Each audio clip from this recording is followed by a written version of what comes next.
வணக்கம். டாக் ஜட்ஜ்ல இன்னைக்கு film making with Anthony Charles. இன்னைக்கு தான் எபிசோட் 1. நம்ம லாஸ்ட் வீக் எபிசோட் 0ல இந்த கோர்ஸோட எக்ஸ்பெக்டேஷன்ஸ் என்ன, இந்த கோர்ஸ் என்னென்னலாம் உங்களுக்கு கத்துக் கொடுக்க போகுது அப்படின்றத பார்த்தோம். ஆண்டனி சார்ல்ஸ் ரொம்ப அவரோட அனுபவத்தில் பகிர்ந்துகிட்டார். அதே மாதிரி மாணவர்களுக்கு என்னென்ன தேவை அப்படிங்கறத நம்ம சொல்லியிருந்தோம். ஸோ இந்த வாரம் வித்வுட் மச் அடு we are going to episode 1. இன்னைக்கு எபிசோட் 1ல வந்துட்டு we are going to talk about story ideation. வணக்கம் ஆண்டனி சார்ல்ஸ், வாங்க. எப்படி இருக்கீங்க? நம்ம எபிசோட் 0 வந்து நல்லபடியா போச்சு. நிறைய பேர் வந்து கமெண்ட்ஸ் அனுப்பியிருந்தாங்க, நிறைய பேர் வந்து நிறைய கேள்விகள் எழுப்பியிருந்தாங்க.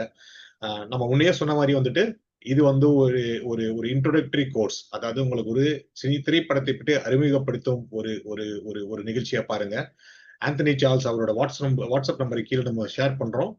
அவரோட கோர்ஸ் நடத்திட்டு இருக்காரு. அது தவிர அவர் கூட 1-on-1 நீங்க கலந்துக்கலாம். அவரோட ஆன்லைன் கோர்ஸ்லயும் நீங்க ஜாயின் பண்ணலாம். நீங்க சென்னையில இருந்தா அவரோட கோர்ஸ்ல நேரடியா போய் கலந்துக்கலாம். ஸோ இந்த மாதிரிலாம் இருக்கிறதுனால அதுல போய் நீங்க கண்டிப்பா கலந்துட்டு பயன்பெறணும் அப்படின்னு தான். ஸோ இன்ட்ரோடக்டரி கோர்ஸ்ல episode number 1 ideation. Sir Anthony Charles, இதாவது நம்ம வந்து அடிக்கடி நம்ம தமிழ் சினிமால வந்து இந்த சொல்லோட கேள்விப்படுறோம். என்னன்னா, எனக்கு கதை இல்லை அப்படின்றாங்க, இல்ல இந்த கதையை எங்க தேர்ந்தெடுக்கிறதுன்னு தெரியல அப்படின்னு சொல்றாங்க. ஸோ இதான் நான் வந்து ஐடியேஷன் சொல்றேன். ஸோ வந்து ஒரு கதையை தேடிய பயணம் ஒரு தயாரிப்பாளருக்கானதா, இயக்குனருக்கானதா, கதாசிரியருக்கானதா? அங்கிருந்து நம்ம தொடங்கலாங்க. சரி, இப்போ ஒரு கதைன்றது ஒரு கதாசிரியரோட வேலைதான். இயக்குனரே கதாசிரியராகவும் இருக்கிறதுங்கிறது தான் தமிழ் சினிமால நிறைய நடக்கிறதுங்கிறதுனால நம்ம இயக்குனரோட பங்காவும் அதை பார்க்குறோம். ஆக்சுவலா அது ரைட்டிங்ன்றது ஒரு தனி வேலை, ஃபில்ம் மேக்கிங் தனி வேலை. இதுவும் அதுவும் சம்மந்தம் இல்லை. ஒரு திரைக்கதை எழுதுறதுங்கிறது சினிமா தெரிஞ்சிருக்கணும். வெறுமனே ஒரு இலக்கிய வாசகர்களுக்கு எழுதப்படுற ஒரு நாவல் போலவோ சிறுகதை போலவோ திரைக்கதை எழுதிடக்கூடாது. திரைக்கதைன்னா திரைப்படம்னா என்ன, திரைமொழினா என்ன, அதோட ஸ்ட்ரக்சர் என்ன, அதோட வடிவமைப்பு, அதெல்லாம் ஒரு இதோட தான் திரைக்கதை எழுதப்படணும். ஸோ திரைக்கதையை ஒரு டைரக்டரே எழுதினா கூட, ப்ரொடியூசரே எழுதினா கூட, அது எழுதும்போது அவர் ஒரு ரைட்டர் தான். அவர் ஒரு ரைட்டர்னே சொல்லலாம். ஸோ ஒரு ரைட்டர் ஒரு சினிமாக்கான ஐடியா இது அப்படின்னு எப்போ உணர்றாருங்கிறது அவர் தொடர்ந்து பார்த்துக்கிட்டே அவருக்குள்ள முதல்ல ஒரு திரைக்கதை எழுதுற ஒரு அல்லது ஒரு திரைப்படம் எடுக்கணுங்கிற ஆசை உள்ள இருக்கும் பட்சத்துல அவர் பார்க்குற எல்லா விஷயத்திலையும் ஒரு படத்தோட சுச்சுவேஷனையோ ஒரு விஷயத்தையோ பார்த்துக்கிட்டே இருப்பார், தேடிட்டே இருப்பார். அவர் மைண்ட்ல ஒன்று ரெஜிஸ்டர் ஆகிட்டே இருக்கும். இது ரொம்ப நல்லா இருக்கு, இது ஒரு படத்துல ஒரு சீனா வந்தா நல்லா இருக்கும் அப்படின்னு சாதாரணமாக தோண ஆரம்பிக்கும். நீங்க அப்படி ஃபில்ம் மேக்கரா உங்களை நீங்க நினைக்க ஆரம்பிச்சிட்டீங்க, ஒரு ரைட்டரா, ஸ்கிரீன் பிளே ரைட்டரா நினைக்க ஆரம்பிச்சிட்டிங்கன்னா, உங்களை சுத்தி நடக்கிற சின்ன சின்ன சம்பவங்களே இது ஒரு சினிமால ஒரு சீனா வந்தா நல்லா இருக்கும் அப்படிலாம் தோணும். அதாவது கதைக்கான கருவுக்கு நான் போல ஐடியாஸா, இப்போ இந்த ஒரு கேரக்டர், இப்படி ஒரு கேரக்டர் செம பண்ணியா இருக்கு, இது வந்து ஒரு படத்துல ஒரு கேரக்டரா இருக்கலாம், இது அல்லது என் வாழ்க்கையில் நடந்த ஒரு மொமெண்ட்டை வந்து ஒரு எனக்கு ஒரு 16 வயசுல நடந்த ஒரு விஷயத்த நான் இப்ப திரும்ப யோசிச்சு பார்க்கும்போது நமக்கே அன்னைக்கு நான் எவ்வளவு எமோஷனலா அதுக்காக ரொம்ப இது மன சங்கடப்பட்டேன் அப்படின்னு நான் இன்னைக்கு வெளியில ஒரு 40 வயசுக்கு மேல ஒருத்தர் பார்க்கும்போது கூட அவர் அதை வச்சு இது வந்து ஒரு கதையில ஒரு விஷயமா மாற்ற முடியுமான்னு அவருக்கு தோணலாம். ஏன்னா அவர் ரைட்டரா தன்னை உணர்ந்தாதான் அது வரும். இது மாதிரி நம்ம சம்பவம், நம்ம வாழ்க்கை சம்பவங்கள், நமக்கு சூழ்ந்து இருக்கிறவர்களோட சம்பவங்கள், நமக்கு சுத்தி இருக்கிறவங்க அவங்க தங்களோட எக்ஸ்பீரியன்ஸா அல்லது தன்னோட லைஃப் ஜேர்னில இருந்து இன்சிடென்ட்ஸ் ஏதோ ஒன்று சொல்லும்போது இது ரொம்ப நல்லா இருக்கு, இது படத்துல வந்தா நல்லா இருக்கும் அப்படின்னு தோணும் உங்களுக்கு. எதெல்லாம் படத்துல வந்தா நல்லா இருக்கும்னு உங்களுக்கு தோண ஆரம்பிக்குதோ அதெல்லாம் எழுதி வைக்கணும். ஒரு நோட்டு போட்டு ஒரு நோட் புக் வச்சுட்டு இந்த விஷயம் படத்துல வந்தா நல்லா இருக்கும் அப்படின்னு தோணுச்சுன்னா அதை எழுதி வச்சிடும். இந்த மாதிரி எழுதி சேகாரம் இதெல்லாம் உங்களுக்கு பயன்படுதான்னா இதுல எத்தனை பயன்படும்ன்றது நமக்கு தெரியாது. ஆனா எல்லாத்தையும் எழுத ஆரம்பிக்கும் போது நம்ம கொஞ்சம் கொஞ்சமா சிறுக நம்ம வந்து நிறைய ஐடியாஸை சேகாரம் பண்ண ஆரம்பிக்கிறோம். அதுல வந்து சிலதை திரும்ப நம்ம ரீட் பண்ணி பார்க்கும்போது நமக்கு ஒரு மாசம் கழிச்சோ 2 மாசம் கழிச்சோ கூட நம்ம எழுதின விஷயங்களை எப்போ நீங்க பார்க்கும்போது திடீர்னு இது சூப்பர்ப்பா, இது நான் ஒரு கதை அப்படின்னு நமக்கு தோணும். இது நம்ம லைஃப்ல இருந்து எடுக்கிறது. அதே மாதிரி ஒரு நியூஸ் பாக்குறீங்க, ஒரு நியூஸ் பேப்பர்ல ஒரு இன்சிடென்ட், இது பாப்புலர், எல்லாரும் டைரக்டரும் ரைட்டரும் சொல்றது. ஒரு நியூஸ் பேப்பர்ல ஒரு விஷயம் பார்த்தேன், அதுல இருந்து நான் இதை யோசிக்க ஆரம்பிச்சேன், அது எனக்கு ஒரு கதையா மாறிடுச்சு. ஒரு விஷயத்தை எடுத்துட்டு நம்ம மனசுக்குள்ள வச்சு அதை வந்து ஆழ்ந்து யோசிக்கும் போது அது வந்து ஒரு ஒரு திரைக்கதையா, ஒரு ஐடியாவா, ஒரு கேரக்டரா, ஒரு பிளாட்டா மாறுதுன்னா, அது நம்ம வந்து இதே மாரி நோட் பண்ண ஆரம்பிக்கணும். ஸோ இதுல வந்து நமக்கு கண்ணுல படுற ஒரு டிவில ஒரு நியூஸ் போயிட்டு இருக்கும்போது ஒருத்தரோட ரியாக்ஷன். எனக்கு ரொம்ப பிடிச்ச ஒரு விஷயம் இருக்கு. கே. விஸ்வநாத் சார். பழைய ம். சங்கராபரணம், சலங்கை சலங்கை. ஒலியெல்லாம் அடிப்பவரு. கே. விஸ்வநாத் சார் ஒரு பேட்டியில சொல்றாரு. அவர் வந்து தூர்தர்ஷன் காலத்துல, அவர் தூர்தர்ஷன்ல ஒரு நியூஸ் பார்க்குறாரு. ஒரு பெரிய ரயில் விபத்து. ரயில் கவுந்து அ இதாயிடுச்சு. நெறைய பேர் இறந்துட்டாங்க. அதுல பிள்ளைய பறி குடுத்த ஒரு அப்பா பேட்டி. அதுக்கு அடுத்து இன்னொரு அப்பா. இன்னொரு பிள்ளைய பறி கொடுத்த இன்னொரு அப்பாவோட ஒரு சின்ன இன்டர்வியூ போடுவாங்க இல்லையா? நியூஸ்க்கு நடுவுல. ம்ஹ்ம். அது மாரி தன்னை பத்தி சொல்றது. ஒரு அப்பா வந்து ரொம்ப அழுது அழுது சொல்றாரு. ஐயோ! என் பிள்ளை இப்படி வளர்த்தனே, அப்படி வளர்த்தனேன்னு அழுது அழுது அழுது பேசுறாரு. ம். அத கே. விஸ்வநாத் பார்த்துட்டு பாவம் பரிதாபம் பிள்ளைய இழந்துட்டான் அப்படின்னு பார்த்துட்டு இருக்காரு. இப்ப அடுத்த அப்பாவுக்கு போகுது கேமரா. ம். அந்த அப்பா வந்து முகத்துல ஒரு சிரிப்போட இருக்காரு. ஒரு சிரிப்போட ரொம்ப ஆசைப்பட்டேங்க. அவன நல்லா படிக்க வைக்கணும்னு நெனச்சேன். அவன் படிச்சான். அவனுக்கு நான் இதெல்லாம் பண்ணணும்னு நெனச்சேன். இப்படி பண்ணினேன். அப்படின்னா அவன் அந்த பையன் மேல இருந்து அவனோட ஆசைகள ஒரு முகத்துல ஒரு சிரிப்போட சொல்லிட்டு இருக்காரு. இத பார்த்த கே. விஸ்வநாத் தேம்பி தேம்பி அழுதுருக்காரு. இந்த ஆ. நியூஸ பார்க்கும்போதே கே. விஸ்வநாத்துக்கு அழுகை வருது. என்னன்னா, அந்த மனுஷனுக்கு வந்து அழுது கூட அத வெளிப்படுத்த முடியல. அப்ப அவன் மகன் மேல அவ்வளோ கனவுகள அவன் வச்சுட்டான். இப்ப அவன் இல்ல, மகன் இல்ல. இப்ப இந்த கனவுகள்லாம் வச்சுட்டு அத வ அத அத அத நெனச்ச உடனே இவருக்கு அழுகை வருது. ஸோ ஒரே விஷயத்த 2 பேர் 2 விதமா சொல்றாங்கன்ற ஒரு விஷயம் இவர பாதிச்சு, கே. விஸ்வநாத்துக்கு வந்து ஒரு விஷயத்த வந்து இப்ப நீங்க வந்து சிப்பிக்குள் முத்துன்னு ஒரு படம் இருக்கு. கரெக்ட். சிப்பிக்குள் முத்துல வந்து கமலஹாசன் கேரக்டர்லாம் பார்த்தீங்கன்னா, அந்த மாரி ஒரு ஐடியா தான். ஒரு கரெக்ட். ஒரு சோகத்த, ஒரு துயரத்த இன்னசென்ட். வந்து அழுதுகிட்டே சொல்லணும்னு இல்ல. நீங்க சிரிச்சுக்கிட்டே கூட ரொம்ப மனதுக்கு பாரமான ஒரு விஷயத்த சொல்ல முடியும். அப்படின்ற ஒரு விஷயம் வந்து கே. விஸ்வநாத் சாருக்கு ஒரு இது கிடைச்சிருக்கு. அதுல வந்து அவர் எழுதியிருக்காரு. ஸோ இந்த மாதிரி நெறைய பல நமக்கு சம்மந்தமே தொடர்பே இல்லாதவங்க வடநாட்டுல எங்கேயோ நடந்த ஒரு விஷயத்த டிவில பார்த்து ஒரு இன்ஸ்பயர் ஆகி அத எடுத்து ஒரு நியூஸ் பேப்பர்ல படிச்சேன். அத வந்து யோசிச்சேன். இப்படி ஒரு ஒரு டாக்டர் வந்து இப்படி ஒண்ணு தப்பு பண்ணி மாட்டிக்கிட்டாரு. இத நான் யோசிச்சு பார்த்தப்போ, இப்படி ஒண்ணு இருந்தா இவன ஒரு வில்லன் ஆக்குனா என்ன பண்றதுன்னு, இப்படி பல பேர் நீங்க நெறைய சினிமா டைரக்டர்களோட, ரைட்டர்ஸோட கதைகள் கேட்டீங்கன்னா, அவங்களோட இன்ஸ்பிரேஷன் வந்து ரொம்ப எங்கெங்கேயோ இருக்கும். இப்போ நீங்க முதல் மரியாதைன்ற படத்த வந்து செல்வராஜ் சார் வந்து எங்க இருந்து எடுத்தாருன்னு பார்த்தா, ஆ அ ரஷ்ய எழுத்தாளர் டால்ஸ்டாய் இல்ல, தாஸ்தோவ்ஸ்கி. ஸோ ததோஸ்கி. தாஸ்தோவ்ஸ்கியோட ரியல் லைஃப்ல அவருக்கு ஒரு நாவல டைப் பண்ண வந்த ஒரு பெண்ணுக்கும் அவருக்குமான ஒரு காதல் விஷயம் இருக்கு இல்லையா?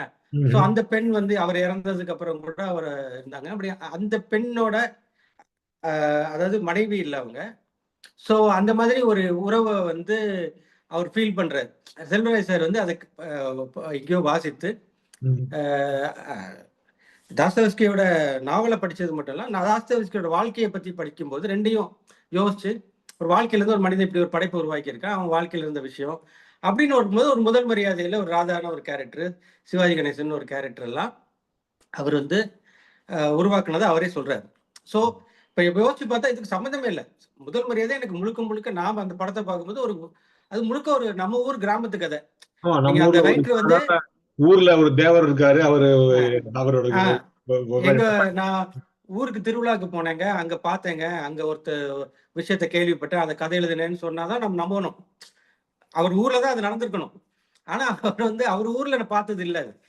எங்கேயோ ரஷ்யால எப்பவோ வாழ்ந்த ஒரு ரைட்டர், இறந்து போன ஒரு ரைட்டரோட வாழ்க்கையில இருந்த ஒரு குறிப்ப ஏன்னா இவர் ஒரு ரைட்டர், இவர் தேடிக்கிட்டே இருக்காரு. அந்த ஐடியாஸ் எடுத்து வைப்பாரு. நீங்க செல்வராஜ் சார் ஆர் செல்வராஜ் என்ற ரைட்டர். அவர் தான் அன்னக்கிளி பாரதி இந்த ராஜாவோட படங்கள்லாம் படங்களுக்கு. திரைக்கதை ஆசிரியர் அவரு. ம்.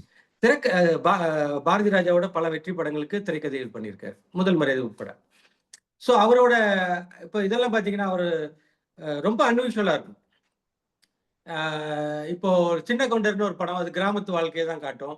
ம். அதுல வந்து இது ஒண்ணு வச்சிருப்பாங்க.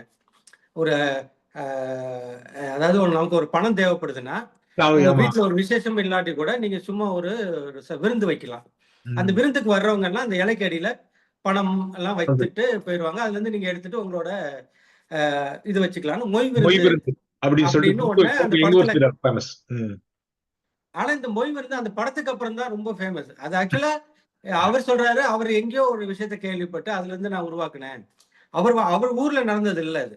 So okay. அந்த மாதிரி ஒவ்வொரு ரைட்டருக்குமே அது வந்து ஒரு படமா மாத்தும்போது ஒரு ரொம்ப ரியல் மாதிரி ஆயிடும். So correct. அவங்க வாழ்க்கையில அவங்க பார்த்த ஏதோ ஒண்ண எடுத்து அத வந்து பண்ணும்போது ஒண்ணு வரும். எங்கேயோ கேள்விப்படுற ஒண்ண கூட உங்க வாழ்க்கை சூழலுக்குள்ள பொருத்தணும். இந்த அருமை. அடாப்டேஷன் தான் முக்கியம். இந்த ஐடியாவ எங்கேயோ உள்ள ஐடியாவ அங்கேயே நீங்க வச்சு கதை பண்ணக்கூடாது. நான் தாஸ்தோவ்ஸ்கியோட ஒரு இன்சிடென்ட் எனக்கு பிடிச்சு போச்சு. நான் ரஷ்யால நடக்கிற ஒரு கதை அப்படின்னு எழுதக்கூடாது. ம். நீங்க உங்களோட வேற உங்க மண்ணுல நீங்க அத அந்த விதைய ந அ வைக்கணும். அப்பதான் உங்க தோட்டத்துல அது விளையும். சோ அருமை. அந்த விதை எங்கேருந்து வந்திருந்தாலும் உங்க க கார்டன்ல தான் நீங்க விதைக்கணும். சோ உங்க ரூட்டடா இருக்கணும் உங்க இடத்துல. சோ ஏன் சொல்றேன்னா, அ அந்த ஐடியா வெளியில இருந்து வந்தாலும், நீங்க பண்ண போற அந்த களம் இருக்கு இல்லையா? அது உங்களோட ஊர் களம். நீங்க பார்த்தது, நீங்க வளர்ந்தது, உங்களுக்கு தெரிந்த களமா இருக்க போது. இன்னொன்னு அந்த படம் யாருக்கு பார்க்க போறாங்களோ, இது குளோபல் ஆடியன்ஸ்னா அது வேற. இத யார் பார்க்க போறாங்களோ, அவங்களுக்கு பிடித்தமான அல்லது அவங்களுக்கோட கனெக்ட் ஆகக்கூடிய ஒரு களத்த நீங்க வைக்கணும்போது, அது உங்களுக்கு தெரிந்த ஒரு களமா இருக்கணும். ஸோ எந்த ஐடியாவ எடுத்தும் உங்களுக்கு பிடித்தமான, விருப்பமான ஒரு களத்துக்குள்ள, அப்புறம் நீங்க எந்த ஒரு ரைட்டரா இருந்தா எந்த டைரக்டரோட ஒர்க் பண்ண போறீங்க? எந்த நடிகருக்கு பண்றீங்க? ம்ஹ்ம். அப்படின்றதெல்லாம் கூட அதுல வரும். இன்னொன்னு இந்த ட்ரெண்ட்ல என்ன இருக்கு? சினிமா எப்படி போயிட்டு இருக்கு? என்ன மாரி சினிமா பண்ணா ஜெயிக்கும்? அப்படின்ற ஒரு கமர்ஷியல் பாயிண்ட் ஆஃப் வியூ அதுல வரும். இப்ப சில ஐடியாஸ் வரும்போதே நமக்கு வந்து, இந்த காலத்துக்கு இந்த படம் வந்து ஒரு ஹிட் ஆயிடும். அப்படின்னு தோணி தான் நெறைய பேர் அந்த ஐடியாவ ஸ்கிரிப்ட்டா பண்ணுவாங்க. சில ஐடியாஸ அவங்க எடுத்து ஒர்க் பண்ணவே மாட்டாங்க. ஏன்னா, இப்போ இந்த மாரி ஒரு படம் வந்தா ஓடாதுப்பா, அப்படின்னு அவனுக்கே தெரியும். ஸோ இந்த கமர்ஷியல் ஐடியாவும், அதாவது அதோட வியாபார அ பலம் என்ன? அப்புறம் வந்து இது யார் கூட பண்றோம்? எந்த நடிகருக்கு, எந்த டைரக்டர், எந்த மாரியான சிச்சுவேஷன் இந்த படம் பண்ணப்படுது? அதுக்கு இது செட் ஆகுமா? அத வச்சும் ஒர்க் பண்ணலாம். ஆனா நான் என்ன பேசிக்கா சொல்லுவேன்னா, உங்களுக்கு ஒரு ஐடியா வருதுன்னா, அதோட இம்மீடியட்டா அது வந்து புரொடக்ஷனா மாறுறத பத்தின கனவெல்லாம் விட்டுறணும். இந்த ம். ஐடியா எனக்கு பிடித்த ஒரு கதையா எப்படி மாத்த முடியுமா? நான் ம நான் எழுதுறவன், அவனே ஒரு வாசகன், அவனே ஒரு ரசிகன், அவனே ஒரு சினிமா பார்க்கிறவன். ம். நான் ஒரு படம் பார்க்கும்போது என்ன மாரி படத்த நான் விரும்புவேன்? ம். நான் மக்களுக்கு என்ன படம் கருத்து சொல்லப் போறேன்னுலாம் நீங்க யோசிக்கக்கூடாது. அப்படி ம். கருத்து சொல்றதுல இருந்து படம் உருவாக்கும்போது, படம் போரிங்காவும், ப்ரீச்சிங்காவும் இருக்கும். சும்மா பிரச்சாரம் பண்ணவும், அல்லது வந்து ரொம்ப கருத்தா இருக்கு. ரொம்ப அறிவாளியா இருக்காரு. நல்ல கருத்து சொல்லியிருக்காரு. இந்த கருத்த அவர் வந்து ஒரு 2 நிமிஷம் YouTubeல ரீலா போட்டு போயிருந்திருக்கலாம். எதுக்கு ஒரு 2 1/2 மணி நேரம் படம் எடுத்தாரு? அப்படின்னு நம்மளே கமெண்ட் பண்ணுவோம். ஒரு கரெக்ட். சினிமான்றது ஒரு எக்ஸ்பீரியன்ஸாவும், ஒரு படம்ன்றது ஒரு என்டர்டெய்னிங்கா, எக்ஸ்பீரியன்ஸா உங்களுக்கு மாறணும். அந்த ஒரு கதைக்குள்ள ஆழ்ந்து நீங்க ரசிச்சு, அதுக்குள்ள ஒரு உலகத்துக்குள்ள போயிட்டு வெளில வரணும். அதுக்கான ஒர்த் அந்த படத்துல இருக்கணும். வெறும் ஒரு ஒரு கருத்த மட்டும் தான் உங்களுக்கு, அதாவது இந்த கருத்துன்னு சொல்றது வந்து அ ஒரு செய்தி, ஒரு மெசேஜ் இருக்கு உங்களுக்கு. உலகத்துக்கு சொல்றேன், சமூகத்துக்கு நான் ஒரு கருத்து சொல்லப் போறேன். ம். அப்படின்னா, அதுக்காக நீங்க படம் எடுக்கவே கூடாது. அதுக்காக ஒரு கதை எழுதவே கூடாது. என்ன கேட்டா. நான் ஒரு கருத்து சொல்றதுக்காகவே இந்த கதை எழுதினேன்னு சொன்னா, எனக்கு வந்து அது உடன்பாடு இல்ல. நீங்க ஒரு நல்ல விறுவிறுப்பான, எல்லாருக்கும் என்கேஜ் பண்ணக்கூடிய, எல்லாராலயும் ரசிக்கக்கூடிய, புரிந்து கொள்ளக்கூடிய, அனுபவிக்கக்கூடிய ஒரு கதையா அவங்கள மாத்த முடியும்னா தான், அந்த கதைய நீங்க ஒர்க் பண்ணணும். அப்படி நீங்க ஒர்க் பண்ணும்போதே, உங்களுக்கான ஒரு சமூக பொறுப்பு இருக்கும். உங்களுக்கான ஒரு ஒரு அரசியல் கருத்து கூட இருக்கலாம். அல்லது உங்களுக்கான சமூகம் எப்படி இருக்கு? இப்படி இருக்கக்கூடாது, இப்படி இருக்கணும் அப்படின்ற ஒரு நல்லெண்ணமா இருக்கலாம். ஒரு பொதுவா ஒரு கலைஞன்றவன், ஒரு சமூக பொறுப்போடவும், ஒரு நல்லெண்ணத்தோடயும் இருந்தா மட்டும் தான் அவன் வந்து ஒரு ஒரு நல்ல கலைஞனா இருக்க முடியும், என்ன பொறுத்தவரைக்கும். ஸோ ஆட்டோமேட்டிக்கா அது வந்து உங்களுக்கு ஒரு கருத்து வந்துரும். நீங்க ஒரு கதைய சுவாரஸ்யமா எழுதிட்டு போனா போதும்னு எழுதுறீங்க. அங்க எங்க பொறுப்பு வருதுன்னா, பொறுப்புன்னு நான் சொல்ல வர்றது, சமூக பொறுப்புன்றது வந்து, இது நான் சொல்லணுமா? இத நான் காட்டி அதனால என்ன யூஸ்? ம். அல்லது இத காட்டுறதுனால எனக்கு இல்ல, இத நான் சொல்லி தான் ஆகணும் அப்படின்னு உங்களுக்குள்ள ஒரு கன்விக்ஷன் இருக்கணும். உங்களுக்கு முதல்ல உங்களுக்கு அந்த கதைய எழுதின அதுக்கப்புறம் இந்த கதைய என் மகனோ, மகளோ, ப ப மனைவியோ படிச்சா நம்மள தப்பா நினைப்பாளோன்னு நினைச்சீங்கன்னா, அந்த கதைய நீங்க எங்கேயுமே கொடுக்கக்கூடாது. கரெக்ட். ஒரு கதைய நீங்க கொண்டு வரீங்க. உங்க குடும்பத்துல இருக்கவங்க உங்க உங்க பொண்ணோ, பையனோ படிக்கக்கூடாதுன்னு நினைக்கிற ஒரு கதைய, நீங்க வந்து சினிமாவா எடுக்கணும்னு எப்பவுமே நினைக்கக்கூடாதுன்றது என்னோட கருத்து. அருமை. அதாவது இங்க ஒரு 18 வயசுக்கு மேல எல்லாரும் படிக்கக்கூடியதா இருக்கணும். நான் குழந்தைகள பத்தி பேசல. அது ம். அப்படி தப்பா புரிஞ்சுக்க வேண்டாம். ஆ கொஞ்சம் ஒரு பெரியவங்களுக்கு அதாவது நீங்க உங்க குடும்பத்துல இருக்கவங்களுக்கே நீங்க உங்க அப்பாக்கோ அம்மாவுக்கோ கூட காட்ட விரும்பாத ஒரு படத்தை நீங்க எடுக்கவே கூடாதுன்றது என்னோட. ஸோ அதுதான் நான் சமூக பொறுப்புன்னு சொல்றேன். ஸோ அந்த பொறுப்பு இருந்தாலே ஆட்டோமேட்டிக்கா அது உங்க கதையில ஒரு ஒரு இது வந்துடும், ஒரு கருத்து வந்துடும். ஸோ கருத்தை வச்சுக்கிட்டு நீங்க கதை எழுதக்கூடாது. ஒரு நல்ல சுவாரஸ்யமான ஒரு பிளாட்டோ அல்லது ஒரு கேரக்டரோ, ஒரு கேரக்டர் டிரைவன் ஸ்கிரிப்டா இருக்கலாம் அல்லது ஒரு பிளாட் டிரைவன் ஸ்கிரிப்டா இருக்கலாம். இது ரெண்டும் தான் பண்ண முடியும். ஒரு ஒரு பிளாட் ஒரு களம் உங்களுக்கு ஒரு பிளாட் கிடைச்சிருச்சு. அந்த பிளாட்டை நீங்க டெவலப் பண்ணி ஒரு படமா பண்றீங்க, கதையை எழுதுறீங்க, திரைக்கதையை எழுதுறீங்க. அல்லது ஒரு கேரக்டர் உங்களுக்கு ரொம்ப இன்ஸ்பைரிங்கான ஒரு கேரக்டர் கிடைச்சிருச்சு, அந்த கேரக்டரோட வளர்ச்சி தான் உங்க கதை அப்படின்னு ஒரு கேரக்டரா வச்சுட்டே ஒரு முழு ஸ்கிரீன் பிளேவை நீங்க ரெடி பண்ணலாம். இது ரெண்டுமே வந்து அதோட கருத்தை அதுவே கண்டுபிடிச்சிக்கும். என்ன நீங்க என்ன கருத்து, நல்லவன் வாழ்வான்னு ஒரு வரி எழுதி வச்சுட்டு நீங்க இதுக்கு கதை பண்ணுன்னா எப்படி பண்ணுவீங்க? அது போதாது. அதாவது தீயவன் அழியணும், வில்லன்ஸ் ஆகணும் அப்படின்னு ஒரு ஓகே ரஜினிகாந்துக்கு ஒரு கதை பண்ணோம், கெட்டவன் செத்து போயிடுவான் அப்படின்னு ஒரு லைனை வச்சுட்டு நான் உட்கார்ந்து இருந்தேன்னா 1 வருஷம் உட்கார்ந்தாலும் அந்த கதை வராது. கதைக்கு வந்து கருத்து வந்து கதையோட பை ப்ராடக்ட் தான் அது. நீங்க ஒரு சுவாரஸ்யமான கதையை பண்றீங்களா, அதுல இருந்து ஆட்டோமேட்டிக்கா ஒரு பை ப்ராடக்டா அதுல வந்து ஒரு கருத்து வந்துடும். ஒரு நம்ம எதிர்பாராத வேற வேற இடங்கள்ல இருந்தெல்லாம் கூட மக்கள் வந்து அதுல இருந்து எடுத்துப்பாங்க சிலதை.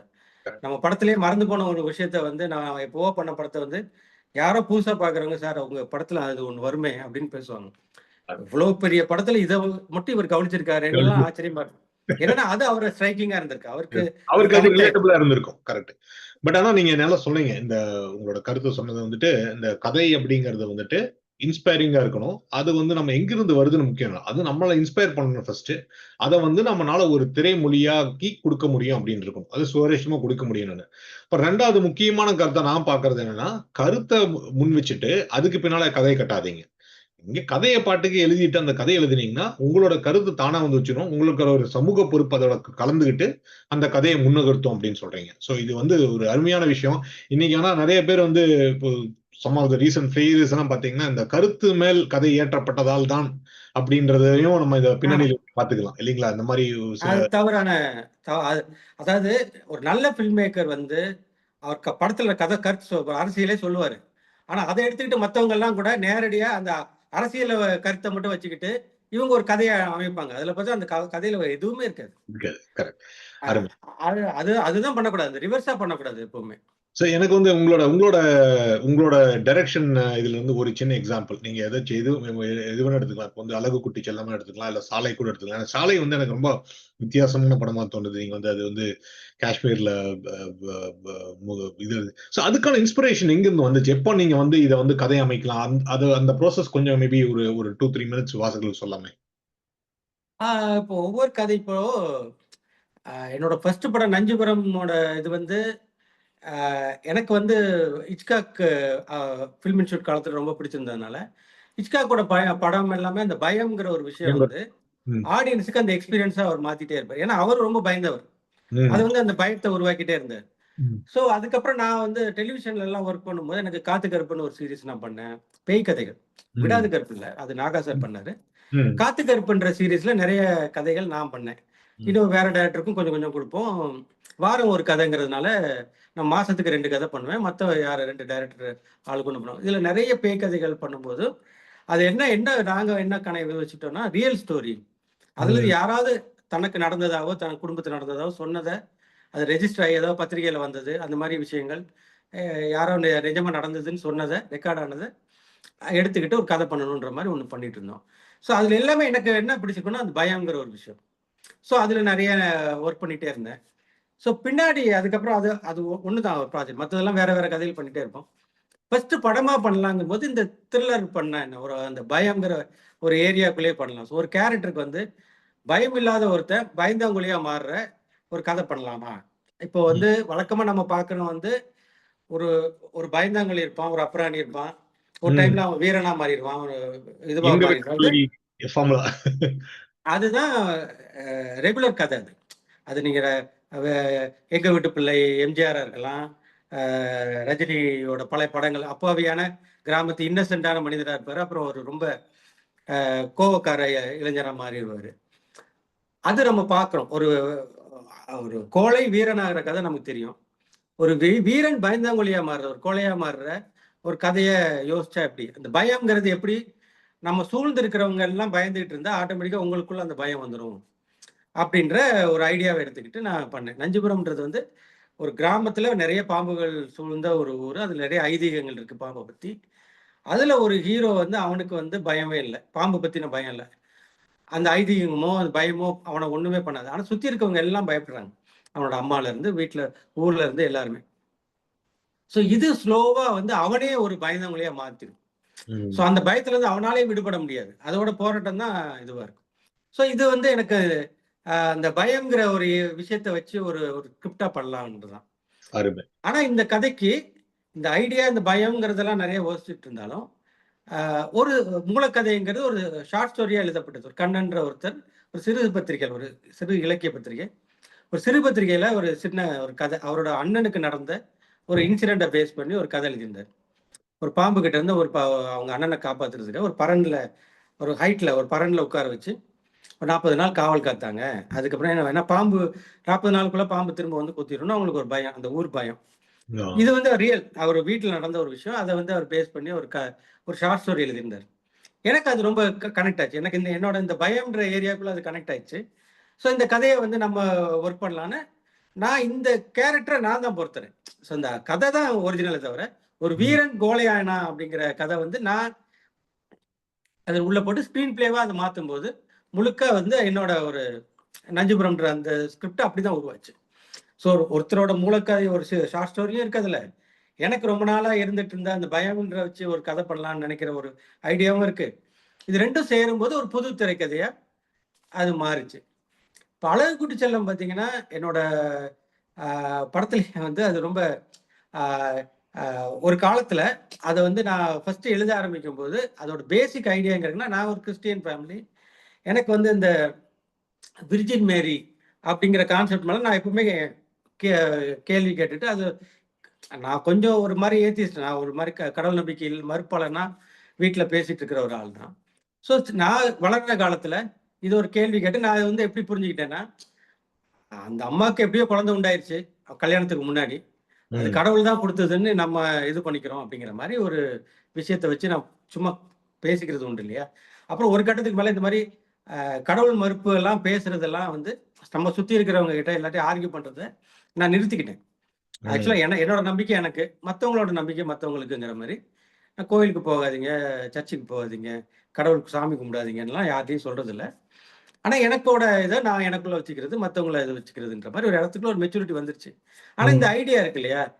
ஆ திருமணத்துக்கு முன்னாடி ஒருத்தி கர்ப்பமாயிட்டா, அந்த குழந்தை வந்து ஒரு இயேசுவா மாறுறது அப்படிங்கிற ஒரு விஷயத்த வச்சுட்டு நான் ஒரு குழந்தை இயேசுன்ற பேர்ல, அதாவது இன்ஃபான்ட் ஜீசஸ் அப்படின்னு ஒரு ஒரு ஷார்ட் ஃபில்ம் ஒரு 30 மினிட்ஸ் ஃபில்மா எடுக்கிறதுக்கான அ எழுதி வச்சேன். அது ஒரு இயர் 2000ல ஒரு வாய்ப்பு வந்தது எனக்கு. ஒரு ஒரு கம்பெனிக்கு வந்து படம் பண்றதுக்கு. Digital film making first time இந்தியாவுக்கு வருது. உலகத்துக்கே அப்ப தான் வருது.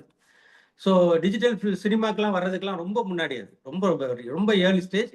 அப்புறம் ஷேகர் கபூர்ங்கிற டைரக்டர் வந்து ஒரு இனிஷியேஷன் எடுத்து டிஜிட்டல் ஃபில்ம் வச்சு அவரே ஒரு ஃபண்ட் பண்ணி ஒரு செட்டப்ல வந்தது. அதுக்காக எழுதி குடுத்த கதை இது. அப்புறம் அது அவங்க ஓகே பண்ணிட்டாங்க அந்த கதைய. ஆனா வந்து அவங்க போஸ்ட் புரொடக்ஷன்லாம் பொறுப்பெடுத்துக்கிட்டாங்க. ஆனா புரொடக்ஷன் என்னோட செலவுல பண்ணணும்னு சொன்னாங்க. அது எனக்கு வாய்ப்பு இல்ல. அப்ப அதுக்கு பதிலா நான் வேற ஒரு ஷார்ட் ஃபில்ம் பண்ணேன். ஸோ இந்த கதை அப்படியே இருந்தது. ஏன்னா இது வந்து எனக்கு கொஞ்சம் ஹெவி செலவா தெரிஞ்சது. அதனால நான் இத எடுக்கல அப்போ. ரொம்ப பின்னாடி ஒரு டைம்ல நான் ஒரு டார்க் கதையா ஒரு ஜெயமோகன் வச்சு நான் ஒரு ஒரு கதை ஒரு ஃபுல் நைட்ல நடக்கும். ஒரு ம். நைட் லைஃப் பேஸ் பண்ணி ஒரு டார்க் ஹியூமர் பேஸ் பண்ண ஒரு கதை. அது ரொம்ப நெகட்டிவான விஷயங்கள் நெறைய இருக்கும். டார்க்கான நெகட்டிவான விஷயங்கள் இருக்கும். ம். அதனால அத ரொம்ப நாளா ஒர்க் பண்ண ஒரு கிட்டத்தட்ட ஒரு 2 வருஷம் அந்த ஸ்கிரிப்ட்ட வச்சு அத படம் பண்றதுக்கான முயற்சியில இருந்தேன். அப்போ எனக்கு ஒரு டைம்ல வந்து எனக்கே ரொம்ப நெகட்டிவாவே ரொம்ப நாள் யோசிச்சுட்டே இருக்கமேன்றதுனால, பாசிட்டிவா ஏதாவது பண்ணலாங்கும்போது இந்த ஒரு 30 நிமிஷத்துக்காக எழுதி வச்ச அந்த கதைய எடுத்து, இத கொஞ்சம் விரிவு பண்ணுவோம். இந்த குழந்தைன்ற விஷயத்த எடுத்துக்கிட்டு. ஸோ ம். அந்த ஒரிஜினல் இன்ஃபான்ட் கதையிலேயே வந்து அ சின்ன ஒரு ஸ்கூல்ல நாடகம் போடுறதுக்காக சிறுவர்கள் சேர்ந்து ஒரு குழந்தைய தேடுறாங்க.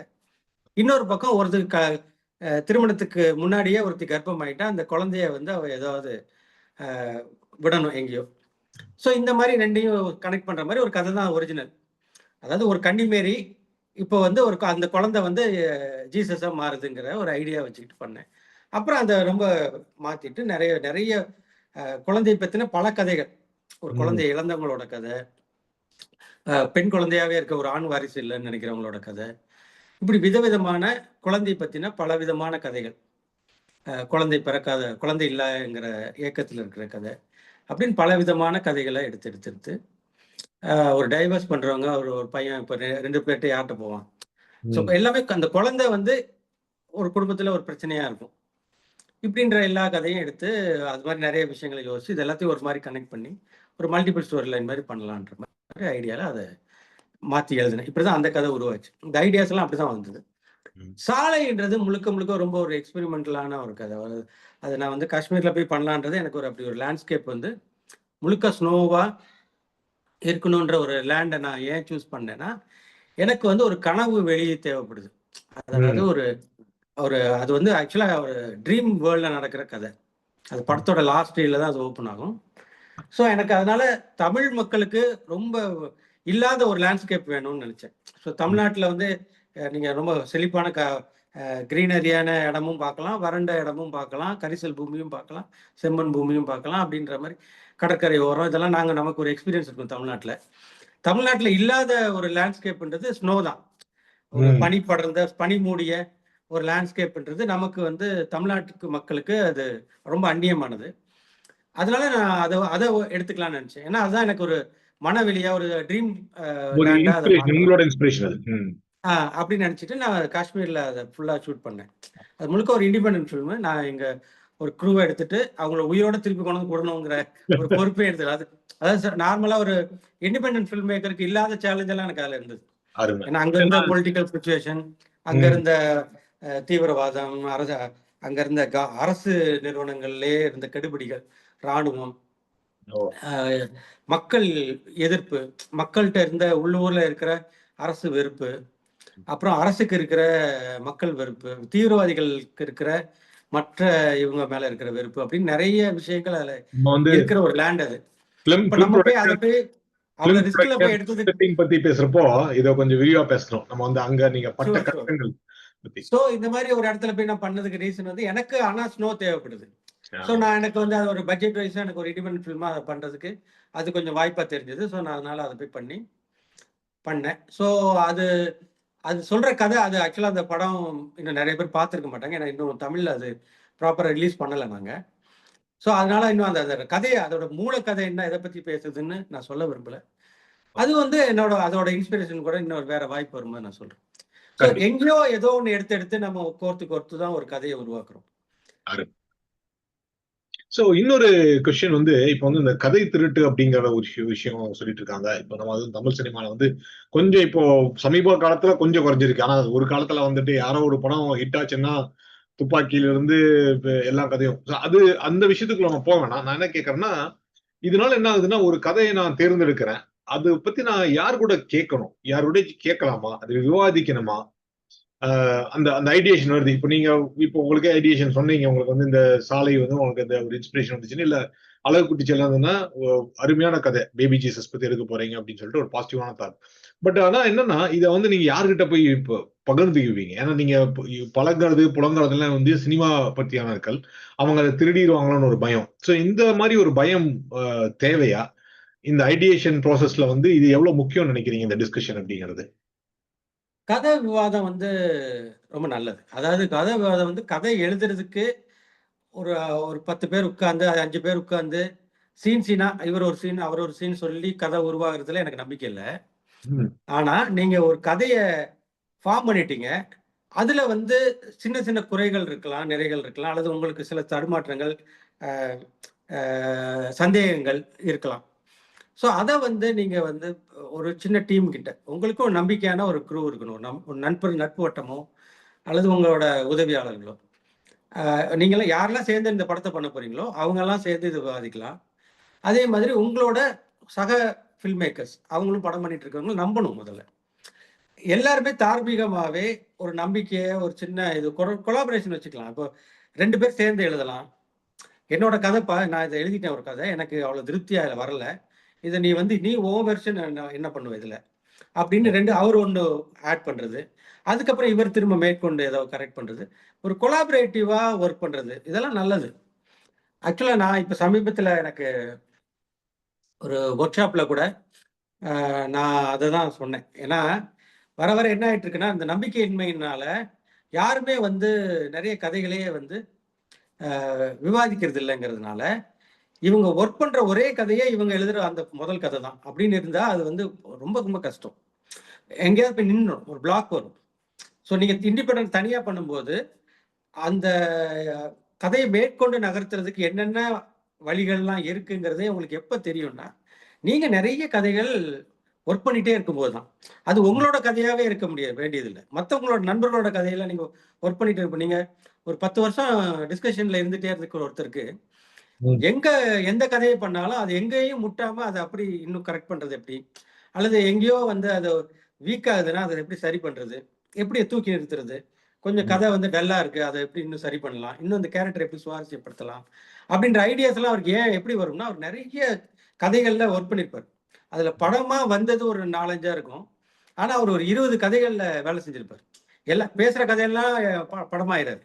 ஸோ பேசி பேசி ஒரு கட்டத்துல ஒரு கதையை வச்சுட்டு இன்னொரு கதையில ஒர்க் பண்ணுவோம். ஸோ இப்படி நிறைய கொலாபரேஷன்னா 2-3 பேர் தொடர்ந்து, இப்போ எனக்கு நம்பிக்கையான ஆட்கள் என்னை கூப்பிடுவாங்க. அதே மாதிரி நான் அவங்கள கூப்பிடுறேங்கிற மாதிரி அவங்களுக்குள்ள நான் கதையை பகிர்ந்துக்கிறேங்கிறது உங்களுக்கு என்ன பண்ணுவோம்னா, உங்களுக்கு ஒரு மாதிரி ஒரு சின்ன ஒரு பவுன்சிங் பேடாக தேவைப்படுது. நீங்க உங்க ஐடியாவை நீங்க தூக்கி போடுறீங்க, அவங்களோட ரியாக்ஷனே வந்து உங்களுக்கு பாதி கரெக்ட் பண்ணும். அல்லது நீங்க அவர்களுக்கு கதை சொல்லும் போதே உங்களுடைய தவறு உங்களுக்கே மனசுல படும். அது சொல்லி பார்த்தவங்களுக்கு புரியும். அதான் நம்ம பண்ணும்போது நல்லா இருந்த ஒரு கதைய இன்னொருத்தருக்கு நீங்க சொல்லும் போதே, இல்ல இல்ல இது கொஞ்சம் குறையா இருக்கு, இது கொஞ்சம் சரியில்லை, இது சரியில்லைன்னு மனசுல ஏன்னா அவர் ஒருத்தர் கேட்கிறாருங்கிற முன்னாடி ஒருத்தர் இருக்காருங்கிறது வந்து பிசிக்கல் பிரசன்ஸ் இருக்கு இல்லையா, அது ஒரு வகையில என்ன பண்ணுதுன்னா, நம்மளே வந்து ஒரு ஆடியன்ஸ் வந்து இதை பார்க்கும்போது இதுல என்னெல்லாம் அவனுக்கு இதுல எந்த சுவாரஸ்யமும் இருக்காது. நான் வந்து எனக்கு அது பிடிச்சிருக்கு. ஏன்னா எங்க சொந்த மாமாவுக்கு நடந்தது அல்லது எங்க அத்தைக்கு நடந்தது அப்படின்னு ஏதோ ஒரு பர்சனல் கனெக்ஷன்ல நம்ம சில விஷயங்களை வச்சிருப்போம் கதையில. இது வந்து கேட்கிறவருக்கு வந்து எந்த சுவாரஸ்யமும் இல்லாம இருக்கலாம். நான் ரசிச்ச ஒரு விஷயம் வந்து அவருக்கு ரசிக்கணும்னு அவசியம் இல்லை. அப்ப அவருக்கு அது பிடிக்குமா இல்லையான்னு எப்படின்னா, எதிரில் இருக்கிறவர்கிட்ட நீங்க உங்க கதையை சொல்லும் போதே உங்களுக்கு பாதி வந்து குறைகள் தெரிய ஆரம்பிச்சிடும். அப்புறம் அதை கரெக்ட் பண்ற ஐடியாவும் உங்களுக்கே வந்துடும். அவர் உங்களுக்கு சொல்லாட்டி கூட சில விஷயங்கள் வந்து அவர் வந்து இது எனக்கு பிடிச்சிருக்கு, எனக்கு இது பிடிக்கலன்னு சொல்றவங்களா இருந்தா, அந்த ஒரு ஒரு பவுன்சிங் ஆள். இப்போ நீங்க ஒரு அசிஸ்டன்ட் டைரக்டர் வந்து சில சமயம் பெட்டரான ஐடியாலாம் எதுவும் கொடுக்காம கூட இருக்கலாம். ஆனா சொல்லும்போது, "சார் இது சூப்பரா இருக்கு சார்" அப்படின்னு அவங்க முகத்துல சொல்லும்போதே நமக்கு ஒர்க் அவுட் ஆயிருச்சு அப்படின்னு நமக்கு தெரியும். சிலது வந்து கேட்டுட்டு, ஓகே சார்" அப்படிங்கும்போது, "இல்ல நல்லா இல்லைன்னு" நம்ம புரிஞ்சுக்கிறோம். ஸோ இந்த மாதிரி ஒருத்தரோட ரியாக்ஷனை பார்க்கறதுக்கு கூட கதையை சொல்ல வேண்டியிருக்கு. இப்படி நிறைய கதைகள்ல நம்ம மற்றவங்களோட கதைகள்லையும் ஒர்க் பண்ணிட்டே இருக்கும்போது நமக்கு தடைகள் இல்லாம ஒரு கதை பண்ணும்போது இதை எப்படி சரி பண்றதுங்கிற ஐடியாவும் உங்களுக்கு வந்துடும். என்ன ப்ராப்ளம்னா, ஏன் இதை நம்ம கதையை நீங்க உங்களுக்கு விவாதிச்சு சரி பண்ணிக்கணும்னா, இன்னொரு ஆங்கிள் இருந்து இப்படி ஒரு கேள்வி இதுக்கு வருங்கிறதே நமக்கு தெரியாது. நம்மளோட ஆங்கிள்லயே யோசிச்சுட்டு எல்லாம் கரெக்டா இருக்க மாதிரியே இருக்கு. நீங்க ஒரு ஷூட்டிங் ஸ்பாட்டுக்கு போயிட்டுவீங்க. போயிட்டு அங்க வந்து ஏதோ ஒண்ணு சொல்லும்போது அங்க இருக்கிற ஒருத்தர் கேட்பாரு, சார் அது ஏன் இப்படி, ஏன் அப்படி இல்லை அப்படின்னு கேட்டா உங்களுக்கு பதிலே இருக்காது. நீங்க அதுக்கு முன்னாடி அந்த கேள்வி உங்களுக்கு வந்திருக்காது, நீங்க விவாதிச்சிருக்க மாட்டீங்கன்னா மாட்டிப்பீங்க. இதே நான் விவாதம் எல்லாம் பண்ணி நான் எல்லா ஆங்கிள்லயும் இதை யோசிச்சுட்டு வந்தேன்னா கடகடன்னு சொல்லிடுவேன். நீ சொல்றது கரெக்ட் தான், இப்படிலாம் இருக்கு, ஆனா நான் எனக்கு ஏன் அது வேண்டாம்னா இதான் ரீசன்னு நான் சொல்லும் போது அவங்களுக்கும் ஓகே, இவர் நல்லா ஒர்க் பண்ணிட்டு தெளிவோட இருக்காரு. ஒரு நடிகர் வருவாரு, அவரு ஒரு கருத்து சொல்லுவாரு, இந்த கேரக்டர் இப்படி இருக்கக்கூடாது அப்படி இருக்கக்கூடாதுன்னு ஒரு வந்துடும். கேமராமேன் சொல்லுவாரு. உங்களுக்கு எல்லாருமே ஆக்சுவலா தமிழ் சினிமால பொறுத்த வரைக்கும் அதிகமா அடி வாங்குறது வந்து கதை தான். அது நீங்க கடைசி ஆள் வரைக்கும் உங்கள்ட்ட வந்து ஏதாவது ஒண்ணு சொல்லுவாங்க. ஏன் இத கதையில தான் கை வைப்பாங்க. சோ உங்களுக்கு நீங்க எல்லா பலவிதமான ஆங்கிள்ஸ்ல இந்த கதையை யோசிச்சு ரெடியாகி வந்தீங்கன்னா தான் இத்தனை பேரோட சந்தேகங்களையும் உங்களால கிளியர் பண்ண முடியும். நீங்க தெளிவா இருக்கீங்கன்ற ஒப்பீனியன் அந்த 100 பேருக்கும் வரும். எல்லாருக்கும் வந்து ஒர்க் பண்ற ஒரு மியூசிக் டைரக்டர்ல இருந்து எல்லாருமே அந்த கதையில கை வைப்பாங்க. கதையில கேள்வி கேட்பாங்க. அல்லது அவங்க புரிஞ்சுக்க ட்ரை பண்றாங்கன்னு அர்த்தம். கேள்வி கேட்கறது ரொம்ப நல்லது. அதுக்கு பதில் சொல்றதுக்கு முடியாம நீங்க திணறிட்டீங்கன்னா, உங்க மேல இருக்க மரியாதை அவங்களுக்கு போயிடும், அதாவது நம்பிக்கை போயிடும். இவருக்கு கதையை பத்தின முழு கன்விக்ஷனோட தான் பண்றாரா இல்லையான்ற டவுட் வந்துருச்சுன்னா எந்த டெக்னீஷியனும் முழு மனசோட வேலை செய்ய மாட்டான். இப்போ ஒரு இளையராஜா வந்து ஒரு டைரக்டர் நல்லா கதை டியூன் கொடுக்குறாரு, இன்னொருத்தர் நல்லா கொடுக்கலன்னா சில டைரக்டர்கள் மேல அவருக்கு முழு நம்பிக்கை, இந்த கதை அவன் நல்லா ஒர்க் பண்ணிட்டான், நல்லா எடுக்க தெரியும், அவனுக்கு படம் எடுக்க தெரியும் அப்படிங்கும்போது டியூன் போடும்போது நல்லா பண்ணிடுவாங்க. ஏன்னா இது கண்டிப்பா போய் ரீச் ஆயிடும் ஆடியன்ஸுக்கு. இப்போ ஒரு டைரக்டர் வராரு, அவருக்கு கதையை ஒழுங்கா சொல்ல தெரியல, அவருக்கே முழுசா புரிதல் இல்ல, அவருக்கே இப்போ டவுட்ஸோட இருக்காரு, அப்ப இவர் எப்படி இந்த படத்தை எடுத்துட போறாரு, இப்படி ஒரு டவுட் இருக்கும்போது ஓகே இப்போதைக்கு ஒரு வேலையை பார்ப்போன்ற மாதிரி தான் அவங்க ஒர்க் பண்ணுவாங்க. அதுலயும் கிரேட் மியூசிக் வரும், ஏன்னா ஒரு நல்ல மியூசிக் டைரக்டருங்கிறனால மியூசிக் வந்துடும். ஆனா ஒரு நல்ல கதையில ஸ்ட்ராங்கா இருக்கிற ஒருத்தட்ட ஒர்க் பண்ற மாதிரி இது வந்து உதாரணத்துக்கு தான் மியூசிக் சொல்றேன். எல்லா டெக்னீஷியன்ட்டும் இந்த பிரச்சனை உண்டு. நீங்க ஸ்ட்ராங்கா இருக்கீங்க, உங்களுக்கு முழு கன்விக்ஷனோட முழு நம்பிக்கையோட ஒரு வேலையை பாக்குறீங்க, உங்களுக்கு அதுல எல்லாமே தெரிஞ்சிருக்குன்ற நம்பிக்கை வரும்போது மட்டும்தான் உங்களுக்கு மேல மரியாதை வரும். அதனால ஸ்கிரிப்டை பொறுத்த ஸ்கிரிப்ட்ல இருந்தே அது ஆரம்பிக்குது. நீங்க ஒரு ஸ்கிரிப்டா பண்ணும்போதே பல பேரோட ஆங்கிள்ஸ் தெரிஞ்சுக்கிறதுக்காக, அவங்க ரியாக்ஷன் தெரிஞ்சுக்கிறதுக்காக நீங்க காட்டணும். அளவுக்குட்டி செல்லம் வந்து நான் முதல்ல அந்த 50 பக்கமா அதை எழுதினேன். முதல்ல இந்த ஐடியாவை நான் எப்பவுமே சொல்லுவேன், எப்பவுமே நீங்க அடுத்த இதுல கூட நீங்க ஸ்கிரீன் பிளேவை டெவலப் பண்ணும்போது சொல்றேன், ஒரு அது முழு பவுண்ட் ஸ்கிரிப்டா எழுதி தூக்கி போடுறதுங்கிறது உங்களுக்கு கஷ்டம். உங்க ஐடியாவெல்லாம் கோர்த்து ஒரு ஐடியாவா நீங்க ஃபார்ம் பண்ணதுக்கு அப்புறம், ஒரு ஸ்ட்ரக்சர் ஃபார்ம் பண்ண அப்புறம் அதை ஒரு பாதி அளவுலையோ 3ல் 1 பங்காவோ எழுதிடணும். எழுதி அதை என்ன பண்ணிடணும், யாராவது ஒரு ரொம்ப நல்ல நண்பர்கிட்ட வாசிக்க கூட கொடுத்துடலாம். அதாவது உங்களுக்கு வந்து உட்கார்ந்து டிஸ்கஸ் பண்றதுக்கான ஒரு தேவை இல்லை. இப்போ அது உடனே படமாக போறது இல்லை. இப்ப என் கதை அப்படிதான். அளவுக்குட்டி செல்லம் நான் எழுதி வைக்கும் போது அதை நான் படம் பண்ற ஐடியாவே இல்லை. நான் வந்து வேற ஒரு ஜெயமோகன் வச்சு எழுதின ஒரு இரவுல நடக்கிற ஒரு கதையை தான் நான் படமாக்குறதுக்கு முயற்சி பண்ணிட்டு இருக்கேன். இந்த கதையை நான் என்னோட பர்சனல் இதுக்காக தான் எழுதிக்கிட்டேன். ஏன்னா இது ரொம்ப ஹோப்பு, வெளிச்சம், பாசிட்டிவ் விஷயங்கள்லாம் இதுல இருக்கு. என்னோட அந்த கதை வந்து ரொம்ப நெகட்டிவ், டார்க் ஹியூமர் அந்த மாதிரி கதை. ஸோ இந்த ஒரு கான்ட்ராஸ்டுக்காக தான் இதை எழுதி எனக்காக ஒரு திருப்திக்காக எழுதிக்கிட்டேன். ஒரு 50 பக்கம் வந்தோடனே இதை வந்து யாருக்காவது படிக்க கொடுக்கலான்ட்டு நான் கவிஞர் மகுடேஸ்வரன் இருக்காரு, திருப்பூர்ல இருக்காரு. அவர் தான் எனக்கு நஞ்சுபுரம் படத்துல பாடல்லாம் எழுதியிருந்தாரு. அவர்கிட்ட அனுப்பி இதை படிச்சுட்டு உங்களுக்கு என்ன தோணுது சொல்லுங்க அப்படின்னு. ஏன் அவருக்கு அனுப்புறேன்னா, அவருக்கு இந்த வாழ்க்கைக்கு சம்பந்தமே இல்லை. ஏன்னா இது வந்து ஒரு மாதிரி சிட்டியில ஸ்கூல் பசங்களுக்குள்ள நடக்கிற ஒரு விஷயமா இருக்கு. அவரோட ஒப்பீனியன் என்னவா இருக்குன்னு தெரிஞ்சுக்கிறதுக்காக சும்மா படிங்க அதை அப்படின்னு அனுப்பினேன். அவர் படிச்சுட்டு ரொம்ப பாசிட்டிவா ரியாக்ட் பண்ணாரு. அப்போ ஓகே இது நல்லா தான் வந்திருக்கு, அப்போ இது ஏதாவது வாய்ப்பு வரும்போது நம்மளே இந்த படமா எடுத்துருவோம், நம்மளே ப்ரொடியூஸ் பண்ணிடலான்ற ஐடியாவில் தான் நான் வச்சிருந்தேன். இன்னொரு ப்ரொடியூசர் அமையும் போது, சார் நான் இப்போ ஆல்ரெடி நான் ஒன்று எழுதி வச்சிருக்கேன், சும்மா இதை படிங்க அப்படின்னு நான் அதை கொடுத்தேன். அந்த படம் பண்ணலான்ற ஐடியா அந்த நிமிஷம் வரைக்கும் அந்த ப்ரொடியூசருக்கு இல்லை, நான் எனக்கும் இல்லை. அந்த மொமெண்ட் எனக்கு ஞாபகம் வந்தது, சார் ஒன்று இருக்கு படிங்க. இப்போ இதை நான் வந்து ப்ரொடியூசர் கிடைச்ச அப்புறம் எழுதலான்னு வச்சிருந்தேன்னா அது நடந்திருக்காது, அந்த படமே நடந்திருக்காது. ஸோ ஒரு ஐடியாவை எங்கேயோ ஒரு 2000 பண்ண ஐடியாவை ஒரு 2012 சும்மா அதை எழுதி வைக்கிறோம். 2013 அதை ஒருத்தருக்கு படிக்க கொடுக்குறோம். 2013 அது படம் உடனே ஷூட்டிங் ஆரம்பிச்சு ஒரு 15 நாள்ல நான் ஷூட்டிங்கே போயிட்டேன். ஸோ அந்த அளவுக்கு வந்து எப்பவுமே நம்ம ஐடியாவை எழுதி வச்சு ஒருத்தர் ஒப்பீனியன் அட்லீஸ்ட் வாசிக்கவாவது கொடுக்கணும், அல்லது கதையை சொல்லி பார்க்கணும். சூப்பர். எனக்கு இன்னொரு கேள்வி வந்து, நம்ம இப்போ நீங்க ஜெயமோகன் சொல்றீங்க, ஜெயமோகன் வந்து நூற்றுக்கணக்கான சிறுகதை எழுதியிருக்காங்க. எஸ்ட்ரா எழுதிங்கன்னா அவர் நூற்றுக்கணக்கான சிறுகதை எழுதியிருக்காங்க. ஸோ எனக்கு வந்து இப்போ படிக்கிறப்போ வந்துட்டு இந்த சிறுகதைகள்லாம் வந்து சிறுகதையா நல்லா இருக்கு. பட் இந்த ஐடியா இல்ல இந்த சிறுகதை அல்லது இந்த நாவல்னு எடுத்துக்கலாம், இதை வந்து நான் படமாக்க முடியும், இது படமாக்குனா அது ஒர்த்தா இருக்கும் அப்படிங்கிற மாதிரி எப்போ நம்மளுக்கு தோணும்னு நினைக்கிறீங்க? நம்மளுக்கு வந்து இந்த ஒரு ஃபார் எக்ஸாம்பிள் வந்துட்டு சொன்ன மாதிரி இப்போ மாடர்ன் மஜம் எடுத்துட்டீங்கன்னு வச்சுக்கோங்க, அந்த சிறுகதை படிச்சோம்னா நம்மளுக்கு ஏதாச்சும் தோணும். நீங்க ஓரிரவு சொன்னீங்க, இப்போ நம்ம விடுதலை கூட எடுத்துட்டீங்கன்னா ஒரு சிறுகதை தான், அது ஒரு 6 பக்க சிறுகதை தான், ஒரு காவல்காரன் பத்தி ஒரு சிறுகதை, அதை இன்ஸ்பயர் பண்ணுங்க. ஸோ எனக்கு என்னன்னா, இப்ப நான் படிக்கிறப்ப எனக்கு தோணல, நான் வெற்றிமாறன் கிடையாது, பட் ஆனா எனக்கு தோணல. பட் என்னோட கேள்வி என்னன்னா, ஒரு கதையை படிக்கிறப்போ அது எப்போ when does start to become a movie அப்படின்னு எப்போ நீங்க டிசைட் பண்ணுவீங்க? இது எப்படி நடக்கும்? இப்ப அடாப்டேஷன் பத்தி பேசுறீங்க. ஒரு சிறுகதையோ ஒரு ரைட்டர் முழுசா எழுதி சினிமாக்கான ஐடியாவா எப்படின்னு எப்படி தோணும்? ஒரு பப்ளிஷ் ஆன ஒரு கண்டென்ட்டை பார்க்கும்போது, அதாவது இது எப்படி சூஸ் பண்ணப்படுதுன்னா, இயற்கையா எப்படி நடக்குதுன்னா, ஒரு டைரக்டருக்கோ வந்து இந்த மாதிரிலாம் படம் பண்ணணும்னு ஒரு இது இருந்துட்டே இருக்கும். அவர் நிறைய படங்கள், நல்ல படங்கள் பார்த்துட்டே இருப்பார். அவருக்கு வந்து இந்த மாதிரிலாம் நம்ம பண்ணிட மாட்டோமான்னு ஒரு இருக்கும். அதாவது ஒரு பேக்ட்ராப்பா இருக்கலாம், ஒரு களமா இருக்கலாம், ஒரு சுச்சுவேஷனா இருக்கலாம். இந்த மாதிரிலாம் நமக்கு எடுக்கிறதுக்கான வாய்ப்புள்ள ஒரு கதை அப்படிங்கிறது அவருக்கு எழுத முடியாது. அவர் வந்து நிறைய ஐடியாஸ் வந்து அவருக்கு படங்கள்ல வந்து ரொம்ப பிடிச்சிருக்கும். இப்போ எங்கேயோ இந்த கதையை, ஒரு சிறுகதையோ ஒரு நாவலோ படிக்கும்போது இவர் பார்த்த இந்த சினிமா, அவரோட விருப்பமான சினிமாக்கள் இருக்குல்ல, அதெல்லாம் மைண்ட்ல ஓட ஆரம்பிக்கும். அப்ப இந்த டைரக்டருக்கு என்ன புரியும்னா, இத நான் அது மாதிரியான ஒரு மேக்கிங்ல இத எடுத்துட முடியும். சோ எனக்கு ஒரு விஷுவல் ஐடியா பிடித்த ஒரு விஷயங்கள் இருக்கு. இங்க வந்து ஒரு கன்டென்ட் வந்துச்சு. இந்த கதைய இந்த மாதிரி பேட்டர்ன்ல நான் இத எடுத்துட முடியும். பிரசன்ட் பண்ணிட முடியும். அப்படின்ற தாட்ல தான் முதல்ல அந்த கதைய அப்ரோச் பண்ணுவாங்க பொதுவாவே. இப்ப விடுதலைன்னு எடுத்துக்கிட்டீங்கன்னா, எனக்கு நான் சொல்றது நான் வெற்றிமாறன் தான் சொல்லணும். நான் சொல்லக்கூடாது. இருந்தாலும் ஒரு பிளாட்டூன்னு ஒரு படம் இருக்கு. ஆலிவர் ஸ்டோன் டைரக்ட் பண்ண ஒரு பெரிய விருதெல்லாம் வாங்கினோம். நம்ம வியட்நாம் வார் பேக்ட்ராப்ல ஒரு கதை, ஒரு மிலிட்ரி பேக்ட்ராப் கதை. ஸோ அந்த மிலிட்ரி பேக்ட்ராப்ல வந்து ஒரு ஒரு படை பிரிவுக்குள்ளேயே ஒரு சின்ன இது வந்து தன்னோட படையை சேர்ந்த ஆளையே வந்து கொல்றது அப்படிங்கிற 2 அதிகாரிகளோட ஒரு போட்டி, 2 அதிகாரிகளோட போட்டி, அப்புறம் அவங்கள கொல்றதுங்கிற மாதிரி ஒரு விஷயம்.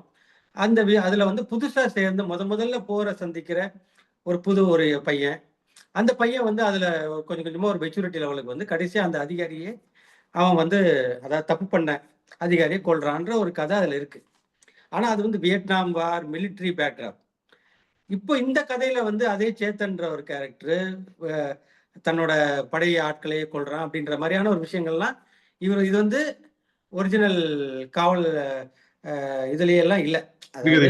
இதுல வந்து 2 பேர் பேசிக்கிறதா இந்த மாதிரி ஒரு காடுன்ற ஒரு விஷயம். வியட்நாம் பேக்ட்ராப்ன்றது காடு தான். ஸோ அந்த பிளாட்டூன்ல வந்து அந்த பசுமையா இருக்கிற நெருக்கடியா படர்ந்த ஒரு அடர்த்தியான காடு இருக்கு இல்லையா? ஸோ ஒரு அடர்த்தியான ஒரு காட்டுக்குள்ள தெற்கு திசை தெரியாம போற வர அங்க ஒரு கொலை நடந்தா கூட எதிரி சுட்டானா நான் சுட்டனான்னு சொல்லிக்கலாம் அப்படிங்கிற மாதிரியான ஒரு சூழல் வந்து வியட்நாம் வார்ல அவங்க பிளாட்டூன்ல இருந்தத இவர் நம்ம ஒரு காட்டுக்கு மாத்திக்கிறார். இப்போ வட தமிழ்நாட்டுல இருக்கிற ஒரு காட்டு பகுதி மாதிரிதான் அவர் கதையில சொல்றாரு வெற்றிமாறன் விடுதலையில. ஆனா வட தமிழ்நாடு காடு இவ்வளவு அடர்த்தியான காடு இல்ல. அதாவது ஒரு மலைக்காடுகள் இல்ல, ஒரு ரெயின் ஃபாரஸ்டே கிடையாது வட தமிழ்நாடு. மேற்கு தொடர்ச்சி மலை மாதிரி அடர்ந்த காடு இல்ல இல்லைங்களா? இங்க இருக்காது. இங்க கொஞ்சம் நிறைய முட்கள் இது நல்லா கொஞ்சம் ஓப்பனா தான் இருக்கும் எனக்கு தெரிந்த இதுல சொல்றேன். ஆனா அவர் தனக்கு இன்ஸ்பயர் ஆன ஒண்ணு இருக்கு இல்லையா, அதை தூக்கி இங்க வந்து வச்சுக்கிட்டு இவரு அதுல களமாடுறாரு. சோ ஒரு டைரக்டர் வந்து அந்த கதையை மட்டும் பாக்குறது இல்ல, அந்த கதையோட பின்னணியை வந்து அவருக்கு ஆல்ரெடி பிடித்தமான ஏதோ ஒரு விஷயத்தை பொருத்துறதுக்கு வசதியா இருக்குன்னு அர்த்தம். அதை பொருத்திக்கிட்டு அதை கதையா பண்றாரு. பொதுவா நான் என்ன சொல்லுவேன்னா, ஒரு கதையை அப்படியே அடாப்ட் பண்ண முடிவு பண்றீங்க, அதாவது இத பிடித்த ஒரு விஷயத்தை இதுல தூக்கி திணிக்கிறதுன்னு இல்லாம பண்ண ட்ரை பண்றீங்கன்னா, முடிந்த வரைக்கும் அந்த கதையை வந்து அது ஒரு பேட்டர்ன் இருக்கு. அது நம்ம ஃபர்தர் ஸ்கிரீன் பிளே அடாப்ட் எப்படி டெவலப் பண்றது ஒரு ஸ்கிரிப்ட்ங்கிறதுல பேசணும். அதுல சில விஷயங்கள் இருக்கு. இப்ப இலக்கியம்ங்கிறது, அதாவது நாவல் சிறுகதைங்கிற ரைட்டிங்ல இருக்கிற ஒரு ஒர்க்குக்கும் திரைக்கதைக்கும் உள்ள வித்தியாசத்தை கொஞ்சம் புரிஞ்சுக்கணும். அது இப்பவே சொல்லலாம்னு கூட பேசலாம். இப்போ நீங்க வந்து இப்ப ஸ்டான்லி குப்ரிக் சொன்ன ஒரு பிரபலமான வாசகம் இருக்கு. அதாவது சினிமாங்கிறது வந்து ஒரு நாவல் மாதிரி ஒரு லிட்ரேச்சர் கிடையாது, ஃபார்மேட் கிடையாது. அது வந்து எபிசோடா பிரிச்சு துண்டு துண்டா இருக்கிற ஒரு வடிவம் அது. சினிமா அதை வந்து லிட்ரேச்சரோட வடிவத்தை ஃபாலோ பண்ணாதீங்க சினிமால அப்படின்னு அவர் சொல்றாரு. ஸ்டான்லி குப்ரிக் என்ன சொல்றாருன்னா, சினிமா எந்த வடிவத்தை ஃபாலோ பண்ணோம்னா சிம்பனியோட வடிவம். ஒரு மியூசிக்கல் சிம்பனி இருக்கு இல்லையா? ஸோ ஒரு மூட் ஃப்ளோ, ஒரு சின்ன சைலண்ட்ல ஆரம்பிச்சு ஒரு மூடு இதாகி திரும்ப குறைந்து ஏறி ஒரு ஏற்ற இறக்கத்தோட ஒரு சிம்பனி அமையுது இல்ல, ஒரு எண்ட்ல எப்படி வந்து முடிக்கிறது, எப்படி ஆரம்பிக்கிறது, எப்படி ஒரு அமைதியில ஆரம்பிச்சு அமைதியில தான் முடியும். ஆனா நடுவுல எங்கேயோ மேலெல்லாம் போயிட்டு வரும். அந்த எமோஷனல் மூடு இருக்கு இல்லையா, அந்த மூடு ஃப்ளோ அப்படின்றதுதான் வடிவமா பாருங்க. லிட்ரேச்சர் மாதிரி நமக்கு வந்து அந்த எபிசோடிக்கா பிரிக்காதீங்க அப்படின்ற ஒரு இது உண்டு. அதை ஸோ சிம்பனியை ஃபாலோ பண்ணுங்க அந்த வடிவத்துக்கு அப்படின்னா அவர் ஸ்டான்லி குப்ரிக் ஒரு பேட்டியில் சொல்றாரு. ஸோ அது நான் முழுசா நான் எல்லாருக்கும் ரெக்கமெண்ட் பண்ணுவேன். ஸோ இந்த மூட் ஃப்ளோங்கிறது எமோஷனல் ஃப்ளோ, ஒரு எமோஷனல் growth இருக்கணும். ஒரு உணர்ச்சி அதாவது ஏற்ற இறக்கங்களோட அதை ஆடியன்ஸ் வந்து பாக்குறவங்களுக்கு வந்து அது ஒரு உயரத்துக்கு கூட்டு போகணும், அப்புறம் அப்படியே அவங்கள அமைதிப்படுத்தணும், திருப்பி வரணும். இந்த மாதிரி. ஆனா இது எதுவுமே வந்து பிரேக் இல்லாம நடக்கணும். ஆ, ஒரே நீங்க உயரத்துக்கு போய் மெதுவா இறங்கணும். உயரத்துல இருந்துட்டு டமால்னு நீங்க கீழே குதிக்க கூடாது. அது correct. என்ன ஆகும், பயங்கர ஜம்பா அப்படி. அது வந்து இலக்கியத்துல சாத்தியம். ஏன்னா எபிசோடு 9வது எபிசோடு ஒரு அத்தியாயத்தை ஒரு இடத்துல முடிச்சுட்டு 10வது அத்தியாயத்தை நீங்க வேற எங்கேயோ கூட ஆரம்பிக்கலாம். லிட்ரேச்சர்ல இருக்கிற வாய்ப்பு அது. ஆனா நான் வந்து சினிமால வந்து நீங்க இப்போ நாடகம் மாதிரி திரை போட்டு மூடிட்டு தூக்குறதும் கிடையாது. ஸோ ஒரு ஃப்ளோல இருக்கணும். நீங்க அந்த மூட் ஃப்ளோல இருந்து ஜம்ப் ஆக போறீங்கன்னா கூட அது ரொம்ப ஸ்லோ growth வந்து. ஸோ படம் பார்க்குற ஆடியன்ஸ் வந்து ஒரு சிம்பனி கேட்குற மாதிரி அது ஏறுறதையும் இறங்குறதையும் பார்க்கணும். ஒரு படத்துல வந்து அந்த emotional growth and fall, rising and falling எல்லாமே நமக்கு வந்து அந்த படத்துல நம்மளோட ஒன்றி போகிற அளவுக்கு ஆடியன்ஸை அவங்க கூட்டிக்கிட்டே வரணும். ஒரு ரோலர் கோஸ்டர் ரைடா இருக்கலாம், தலைகளை திருப்பலாம், தூக்கி அடிக்கலாம், பயங்கர த்ரில்லரான ஒரு படமா கூட ஒரு கதையா கூட இருக்கலாம். ஸோ அந்த ரோலர் கோஸ்டர் கூட அந்த செயின் அக்காம தான் அந்த ஆடியன்ஸ் அந்த டிராவலரை எல்லா பக்கமும் கூட்டு வருது இல்லையா. இந்த தான் அந்த கிராஃப்னு நான் சொல்றது, அதை தான் மீன் பண்றேன்.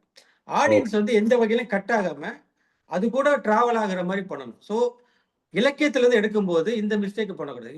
இலக்கியத்துல ஒரு வாய்ப்பு இருக்கு.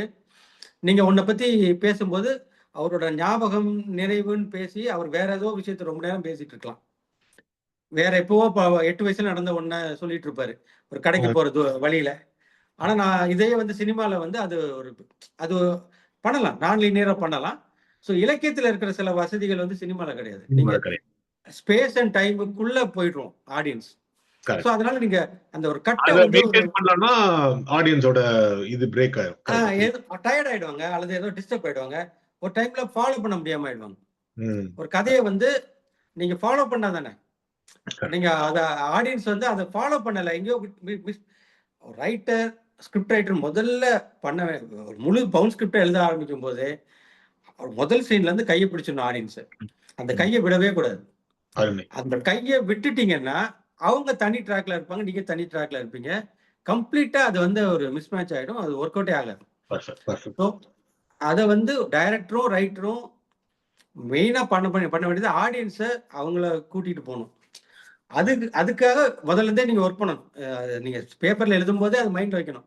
ஆடியன்ஸ் வந்து இங்க ஆரம்பிக்கிறோம்னா இந்த இடத்துல இருந்து ஆரம்பிச்சா அவனுக்கு கரெக்டா இருக்குமா. அவன் தியேட்டர்ல வந்து உட்கார்ந்துருக்கான், லைட் ஆஃப் பண்ணிட்டாங்க, கதவெல்லாம் மூடிட்டாங்க, இப்போ படம் போடுறாங்க. ஸோ இப்போ எப்படி ஆரம்பிச்சு இதை ஸ்லோவா பில்ட் பண்றது, எப்படி வந்து இன்னொரு உலகத்துக்குள்ள அவர் கொண்டு போய் அதுக்குள்ள செயின் அக்காம அந்த வண்டியை கொண்டு போய் ரோலர் கோஸ்டர் ரைட எண்டுல வந்து அப்பா நல்லா திருப்தியான ஒரு கொடுக்கறது அப்படின்றது முழுக்க அதான் பொறுப்பான விஷயமே. ஒரு ரைட்டருக்கும் டைரக்டருக்கு இருக்கிற முதல் பொறுப்பே வந்து வியூவரை வந்து நீங்க உங்க கூடவே அழைச்சிட்டு போய் திரும்பி கொண்டு போய் சேஃபா விட்டுட்டு வரணும். இது வரைக்கும் வந்து எபிசோட் 1ல வந்து அமர்க்கமா போயிட்டு இருக்கு. நம்ம வந்து ஐடியேஷன்ல வந்து இவ்வளவு பேசுவோம்னு எனக்கே தெரியல. But last question on ideation, இது வந்து மோஸ்ட் ஆஃப் த கிரியேட்டர்ஸ்க்கு வர்றதுதான். ஒண்ணு வந்து என்னன்னா இந்த கிரியேட்டிவ் பிளாக் அப்படிம்பாங்க.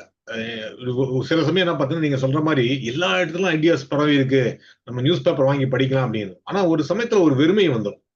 எனக்கு வந்து ஐடியாவே வரல, எதை பார்த்தாலும் இது படமா எடுக்கலாமா, இதுல நான் பஸ்ல போறான் இறங்குறான் அப்படின்னு. இப்போ கோலாங்கல் எடுத்துக்கோங்க ஃபார் எக்ஸாம்பிள். கோலாங்கல் கதையை வந்து எவ்வளவு போரா சொல்ல முடியுமா, என்னால வந்து நிஜமா அந்த ஒரு ஒரு அந்த அந்த படம் முடிகிற வரைக்கும் எந்திரிக்க முடியல. இப்ப நீங்க கொட்டுக்காலையும் அதே மாதிரி இதுல சொல்லலாம். நிறைய பேருக்கு அது பிடிக்கல அப்படின்னு சொன்னாலும் கூட அதுல வந்துட்டு அவரு அந்த சொல்ல வந்த கதை நீங்க சொன்ன மாதிரி அதை கூட்டிட்டே போறாரு, என்ன ஆகும் அப்படின்னு ஒரு சின்ன சஸ்பென்ஸ் இருந்தே இருக்கு. லாஸ்ட் அந்த சஸ்பென்ஸ் உடைக்கிறப்பவும் சரி, இந்த ரிவீல் பண்றப்பவும் இருக்கு. பட் இதெல்லாம் ஒரு கதையா அப்படின்ற மாதிரி ஒரு வெறுமை வந்துடும். ஸோ அந்த மாதிரி ஒரு ஒரு பிளாக் வந்துடும். அந்த கிரியேட்டிவ் பிளாக் வந்து எப்படி தாண்டி வருது? ஏன்னா ஐடியேஷன்ல முக்கியமான பகுதியை நம்ம அதையும் கவர் பண்ணணும்னு நினைக்கிறேன். ஸோ அந்த இந்த கிரியேட்டிவ் பிளாக்கை பத்தி எப்படி என்ன நினைக்கிறீங்க? அதுல இருந்து எப்படி வரணும்? நீங்களும் வந்திருப்பீங்க as a கிரியேட்டர், நீங்க உங்களுக்கு அந்த கிரியேட்டிவ் பிளாக்ஸ் வந்திருக்கும். அதுல இருந்து எப்படி வெளியில வர்றது, அதை எப்படி ஹேண்டில் பண்றது, அது வர்றது சகஜமா? அதை முதல் சொல்லி. இல்ல ரொம்ப சகஜம்தான். என்னன்னா உங்களுக்கு செல்ஃப் டவுட்டுங்கிறது இருக்கும். உங்களுக்கே ஒரு நம்ம ஏதோ நம்ம சரியா தான் போறோமா, நம்ம பண்றது சரியா அப்படின்ற ஒரு சந்தேகம் இருக்கும். அது வந்து நல்லதும் கூட. இப்போ உங்களுக்குள்ளேயே நீங்க பிரிந்து உங்களை விமர்சனம் பண்றதோ, உங்க கேள்வி கேட்கறதோ, உங்களை ஒரு டவுட்டோட பாக்குறதோ தான் ஒரு வகையில உங்களை திருத்தும் இல்லையா? ஸோ அது வகையில அது பாசிட்டிவா தான் எடுத்துக்கணும். இப்போ நமக்கு வந்து அப்படி ஒரு டவுட் வருதுன்னா, அந்த கதை நம்ம பண்ணிட்டு இருக்கிறதுல ஏதோ தவறு இருக்கிறதா எடுத்துக்கிட்டு, அதை எப்படி சரி பண்றதுன்னு பார்க்கணும். பாசிட்டிவ். அதாவது நமக்கு கதையே வராது அப்படின்னு கிடையாது. அத நான் எல்லாருக்கும் சொல்ற ஐடியா வந்து, உங்களுக்கு இது நல்லா இருக்கும் அப்படின்னு தோணுது. ஆனா சரியா வருமான்னு டவுட்டா இருக்குன்னா, ஒரே வழிதான் இருக்கு. அத முழுசா எழுதிருங்க. எழுதிட்டு நீங்க ஒரு வாரம் விட்டுட்டு திரும்ப படிச்சீங்கன்னா, உங்களுக்கு கிளியரா வந்து என்ன தப்பு இருக்கு அதுலன்னு தெரிஞ்சிடும். இது ரொம்ப சிம்பிள் ஐடியா. இது வந்து நீங்க ஒர்க் பண்ணி பார்த்த எல்லாருக்கும் அது ஒர்க் அவுட் ஆயிருக்கும்னு நான் நம்புறேன். அதாவது உங்களுக்கு ஒரு ஒரு எண்ணம் வருது. இது ஒரு கதையா மாறினா நல்லா வரும்னு தெரியுது. ஆனா அதே சமயத்துல நல்லா இருக்குமோ நல்லா இல்லையோன்னு ஒரு டவுட்டும் இருக்குன்னா, ஒரே வழிதான் இருக்கு அது தெரிஞ்சுக்கிறதுக்கு. மாய்ச்சல் பார்க்காம எழுதணும். ஸோ இது வந்து ரொம்ப பிசிக்கலா கூட ஒரு சேலஞ்சிங்கான ஒர்க் தான். ரைட்டிங்ன்றது சும்மா உட்கார்ந்து நான் எப்படி விட்டத்தை பார்த்து யோசிக்கிறது இல்ல கதை பண்றது. நீங்க பிசிக்கலா உட்கார்ந்து எழுதணும் அல்லது டைப் பண்ணணும். டைப் பண்ணி நீங்க ஒரு 50, 60 பக்கம் எழுதினதுக்கு அப்புறம் இல்ல இது சரியில்லைன்னு தோணுச்சுன்னா நீங்க தூக்கி தான் போட்டாகணும். ஸோ அதை வந்து நீங்க மெனக்கெடணும். அல்லது ஒரு இடத்துல ரொம்ப பிளாக் ஆயிடுச்சு நின்றுச்சுன்னா தூக்கி வச்சுட்டு ஒரு வாரம் கழிச்சு கூட திரும்ப படிச்சீங்கன்னா இதை என்ன பண்ணலாம்னு தெரியும். அல்லது உங்க மைண்டுக்குள்ளேயே ஒன்று ஓடிட்டே இருக்கும். உங்களுக்கான ஒரு நல்ல ஒரு தூக்கம் தூங்கிட்டு அடுத்த நாள் ஒரு 4-5 நாள் தூங்காம இருந்த ஒரு ஆள் ஒரு நாள் நல்லா தூங்கிட்டு அடுத்த நாள் காலைல எழுந்தோன்னா கடகடன்னு அந்த பிளாக் எல்லாம் ஃபுல் ஆயிடும். அதாவது ஐடியாஸ் வந்துடும். இது எப்படி தாண்டறது, என்ன எது முட்டுக்கட்டையா இருக்கு, இந்த முட்டுக்கட்டையை வந்து எப்படி வந்து நம்ம கதைக்கு பலனமா கூட மாத்தலாம். ஸோ அந்த ஐடியாஸ் எல்லாம் வரும். ஸோ பேசிக்கா வந்து நம்ம நிறைய கதை இப்போ ஒரு சுஜாதா மாதிரி ஒரு ரைட்டர்கிட்ட நீங்க எந்த பிளாக்குமே அவர் பார்க்க முடியாது. அவர்கிட்ட வந்து நீங்க எந்த கதையை ஒரு சினிமா ஆக்கணும்னு சொன்னா அவருக்கு ஒரு 3 நாள் போதும் ஒரு கதை எழுதி கொடுத்துருவாரு. ஜெயமோகனே கூட நீங்க உங்கள்கிட்ட ஒரு ஒரு திரைக்கதை ஐடியா இருக்கு, ஒரு திரைக்கதை நீங்க சொல்லிட்டீங்கன்னா வசனத்தோட முழுசா எழுதி கூட முழுசா கொடுத்துருவாரு. உங்களோட லாஜிக்கு அதெல்லாம் அவருக்கு தெரிந்த ஒரு இதுல கரெக்ட் பண்ணி கொடுத்துருவாரு. உங்களுக்கு ஃபில்ம் மேக்கரா உங்களுக்கு அதுல திரும்ப ஒரு கரெக்ஷன் தேவைப்படலாம், நீங்க கேட்டு வாங்கிப்பீங்க, அது அடுத்தது. ஆனா அதை எழுதிட முடியும் கடகடன். ஏன் அவங்களால உடனே எழுதிட முடியுதுன்னா அவங்களுக்கு நிறைய எழுதி ப்ராக்டிஸ் இருக்கு. ஸோ சுஜாதாவுக்கோ பாலகுமாரனுக்கோ ஜெயமோகனுக்கோ அவங்களோட பலம் இப்போ ஒரு பட்டுக்கோட்டை பிரபாகரனுக்கோ அவங்களோட பலம்ங்கிறது அவங்க ரொம்ப வருஷமா எழுதிக்கிட்டே இருந்திருக்காங்க. டெய்லி எழுதியிருக்காங்க, தினந்தோறும் எழுதிக்கிட்டே இருந்திருக்காங்க. அதனால நீங்க என்ன கதையை கொடுத்தாலும் அவங்களுக்கு அதை எப்படி சரி பண்றதுன்னு ஐடியா வந்துடும் மைண்ட்ல. அது பிரச்சனை கண்ணில் தெரியும் போதே பின்னாடி இருந்து ஓகே அதை மாத்து, அதை வெளியே அந்த பேஜை டெலிட் பண்ணு, முடிஞ்சது வேலை, இப்போ இங்க மாத்து, இதை மாத்து, அல்லது இந்த கேரக்டர்ல இப்படி பண்ணிட்டா அது சுவாரஸ்யமாயிரும், அல்லது இது இங்க ஒரு விஷயம் தேவைப்படுது அது முன்னாடியே சொல்லு. இந்த விஷயத்தை எல்லாத்தையுமே வந்து ஒரு ரைட்டர் வந்து எப்படி சொல்றாங்கன்னா அவங்க ரொம்ப எழுதி ப்ராக்டிஸ். ஸோ புதுசா ஸ்கிரீன் பிளே எழுதுறவங்களுக்கு நான் சொல்ற அட்வைஸ், உங்களுக்கு வந்து ஒருவேளை உங்களுக்கு கதை வரும், உங்களோட பிரச்சனை நீங்க எழுதி உங்களுக்கு ப்ராக்டிஸ் இல்லாததுனால நீங்க வந்து ஒரு மாதிரி இது நமக்கு சரியா வரலையோ அல்லது நமக்கு கதை பண்ண தெரியலையோன்னு நினைக்கிறீங்க. உங்களுக்கு கதை பண்ண தெரியாதுங்கிறது பிரச்சனையா இல்ல. உங்களோட பிரச்சனை வந்து உங்களுக்கு எழுதி பழக்கம் இல்லை. ஸோ எழுதி பழக்கத்தை வந்து நீங்க தான் பண்ணிக்கணும். அதை யாருமே பண்ண முடியாது. நீங்க ஸ்கிரிப்ட் ரைட்டரா மாறணும்னு முடிவு பண்ணிட்டீங்கன்னா நீங்க ஒரு எழுதிக்கிட்டே இருக்கணும், தினமும் எழுதணும். சும்மா கதை யோசிச்சா மட்டும் கதை இல்லை, எழுதணும். இல்ல உங்களுக்கு உங்களுக்கு வரல அப்படின்னா நீங்க அதை ஒரு வாய்ஸ் ரெக்கார்டா பண்ணி இன்னொரு உதவியாளரை வச்சுக்கிட்டு டைப் பண்ணிடணும். ஸோ எதுவுமே எழுதி பவுண்டா, அதாவது ஒரு கண்டென்ட்டை வந்து ரிட்டன் இதுவா மாறுற வரைக்கும் அது வந்து வேகா தான் இருக்கும். ஏன்னா மைண்ட்ல இருக்கும்போது அது என்ன வேணாலும் பண்ணிக்கலான்ற மாதிரி இருக்கிறதுனால அது ஒரு முடிவாவே இருக்காது. ஸோ எழுதும் போது தான் அதுக்கு ஒரு ஃப்ரேம் கொடுத்து நீங்க அடைக்கிறீங்க. ஒரு ஃப்ரேமுக்குள்ள ஒரு பிக்சரை அடைக்கும் போது தான் சரி இதுல வந்து என்ன வண்ணம் சேர்க்கணும், என்ன எடுக்கணும், எந்த வண்ணத்தை வெளில எடுக்கணும், எதை புதுசா சேர்க்கணுன்ற ஐடியாவே உங்களுக்கு வரும். அதனால முதல் வெர்ஷனே நல்லா எழுதிடணும்னு எல்லாரும் நினைக்கிறது தான் தப்பே. நிறைய பேர் என்ன பண்ணுவாங்கன்னா அவங்க தான் படிக்க போறாங்க அதை. அவர் எழுதி இப்ப யாரும் படிக்கல, ஆனா இவருக்கு என்ன தோணுன்னா இல்லையே சரியில்லையே, அதாவது இவருக்கு திருப்தியான ஒரு ரைட்டிங் இவரே முதல் நாளே எழுதிடணும்னு நினைக்கிறாரு. ஒரு பெரிய ரைட்டர் எழுதின மாதிரி முதல் நாளே எழுதணும்னு நினைக்கிறாங்க. அது பண்ணவே முடியாது. நீங்க எழுதும் போதே வந்து ஒரு ஷேக்ஸ்பியர் மாதிரி எழுதிடணும்னா நீங்க என்னைக்கு எழுத முடியும்? ஒரு வார்த்தை கூட உங்களால எழுத முடியாது. ஸோ நீங்க வந்து தப்பா தான் எழுத போறோம், ஆனா நம்ம நினைக்கிறத எழுதிடுவோம்னு எழுதிடணும். எழுதுனதை போல்டா எழுதிடணும். அதுக்கப்புறம் அதை கரெக்ட் பண்றதுக்கு தயங்கவே கூடாது. நான் எழுதிட்டேன் அதனால இது சரி அப்படின்னு நினைக்கவும் கூடாது.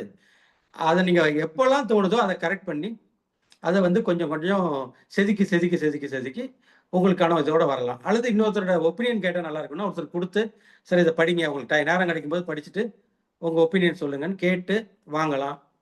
அவர் சொல்ற ஒப்பீனியனுக்கு அப்புறம் நீங்க திரும்ப ஒரு தடவை ரீவிசிட் பண்ணி திரும்ப அந்த ஸ்கிரிப்டை நீங்க படிச்சீங்கன்னா உங்களுக்கே வந்து கை சும்மா இருக்காது. இதை கரெக்ட் பண்ணு அதை கரெக்ட், உங்களுக்கு வந்து அதை செதுக்கி செதுக்கி செதுக்கி ஒரு ஃபார்மேட்டுக்குள்ள வந்துடும். இதுதான் என்னோட எக்ஸ்பீரியன்ஸ். ஸோ எல்லாருமே நான் சொல்றது, நீங்க வந்து ஒரு ஐடியாவை வச்சுக்கிட்டு இதை வந்து இதோட ஸ்ட்ரக்சர் என்ன, இதோட எண்ட் என்ன, அதெல்லாம் போட்டு ரொம்ப கன்ஃபியூஸ் ஆகாம இதை எழுதி பார்க்கலாம். ஒரு ஃப்ளோவில் இது எப்படி போகுதுன்னு பார்க்கலான்னு எழுதும் போது என்னன்னா உங்களுக்கு அடுத்த வார்த்தை யோசிக்கிற போதே உங்களுக்கு 10 சென்டென்ஸ் பின்னாடி நீங்க மைண்ட் யோசிக்குது. அது உங்களுக்கு முதல்ல தெரியாது. எழுதிட்டே நல்ல வேகமா எழுத போது நமக்கே தெரியும். நம்ம நம்ம எழுதுற வேகத்துக்கு மேல நமக்கு ஐடியா வார்த்தைகள் வந்துட்டு ஐடியா வந்துட்டே இருக்கும்.